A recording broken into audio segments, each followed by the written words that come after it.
नाजरीन आदाब, मैं मुदस्सिर अहमद इनकलाब न्यूज़ की ख़ास पेशकश के साथ आपके सामने पेश हुआ हूँ। नाजरीन, गुज़िश्ता कुछ महीनों से भारत में वक्फ़ को लेकर बहुत बड़े पैमाने पर चर्चा चल रही है, क्योंकि मरकज़ी हुकूमत ने एक ऐसा क़ानून नाफिज किया है जिसमें अब तक जो सिर्फ मुसलमानों के लिए वक्फ़ या फिर वक्फ़ बोर्ड था और उसके इंतज़ामात की ज़िम्मेदारी थी, उस क़ानून में एक नई तरमीम लाई गई है जिसके तहत गैर मुस्लिम भी इसमें मुदाखलत कर सकते हैं। इसके अलावा कुछ ऐसे और शक यानी नुकात हैं जिस पर मुसलमानों को बड़े पैमाने पर एतराज़ है।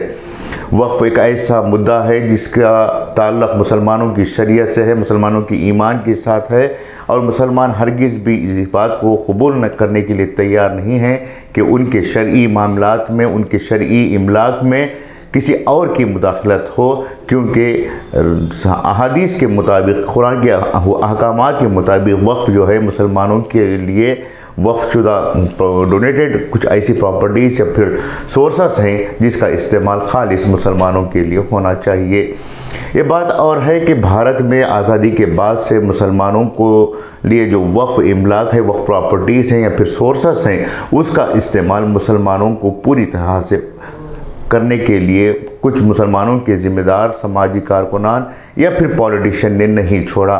इन लोगों ने औक़ाफ़ी इमलाक को अपने मातहत रखा, औक़ाफ़ी सोर्सेस को, इनकम सोर्सेस को इन्होंने अपने कब्ज़े में रखा, जिसकी वजह से आम मुसलमान वक्फ़ के जो सोर्सेस हैं उसका इस्तेमाल करने से रह गए हैं। भला बताइए कि क्या कहीं किसी वक्फ़ इदारे के ज़रिए से किसी मुसलमान के लिए बाज़ आबादकारी का काम हुआ है? नहीं, बल्कि जो वक्फ़ के जो प्रॉपर्टीज़ हैं उन पर कुछ लोगों का कब्ज़ा रहा है और वो अपने इन कब्ज़ों के ज़रिए से अपने घर चलाते आए हैं। बहुत सारे ऐसी प्रॉपर्टीज़ हैं जिसे वक्फ़ बोर्ड के मातहत रहे हैं, लेकिन उसका इस्तेमाल कुछ लोगों ने अपने ज़ाती इस्तेमाल के लिए किया है, उसे बेच दिया है, उसे रेंट पर दे दिया है या फिर उसे सैकड़ों सालों के लिए लीज़ पर दे दिया है, जिसकी वजह से इसका फ़ायदा आम मुसलमानों को नहीं हो रहा है। अब भी आप मुल्क भर के मुख्तलिफ व औक़ाफ़ी इदारों का जायज़ा लें, वहाँ की जो इनकम सोर्सेस हैं उन इनकम सोर्सेस को बाकायदा मुसलमानों के इस्तेमाल के लिए वक्फ़ नहीं किया गया है, बल्कि कि हर इदारे ने अपने फ़ंड्स को डबल या ट्रिपल करने की कोशिश में उसे बैंक में सिक्योर किया है। बाज़ ऐसे इलाक़े हैं या मसाजिद हैं या फिर मदारिस हैं या फिर खानखाहें हैं जहाँ पर औक़ाफ़ के ज़रिए से जो इनकम होता है उसका इस्तेमाल मुसलमानों की फ़लाह और बहबूदी के लिए करने के बजाय सिर्फ वहाँ पर तोड़ फोड़ करके सर अज़नौ कंस्ट्रक्शन का काम करने का काम सालों साल चलता रहा है।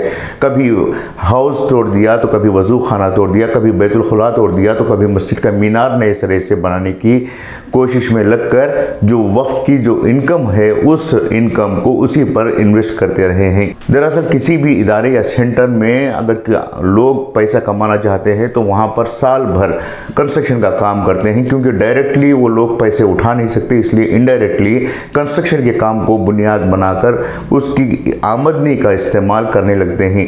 1 रुपये की चीज़ को 10 रुपये बताकर वो फ़ायदा उठाने की कोशिश करते रहे हैं। ये बात किसी छोटे शहर या किसी छोटे गाँव की नहीं है, बल्कि मुल्क भर में यही सूरत हाल है। बाज़ इलाक़ों में कई सियासतदारों ने औक़ाफ़ की प्रॉपर्टीज़ पर अपने तालीमी इदारे क़ायम कर ले हैं, वो भी पूरी तरह से कमर्शियल तालीमी इदारे हैं। इससे आम मुसलमानों को कोई भी फ़ायदा नहीं हुआ है।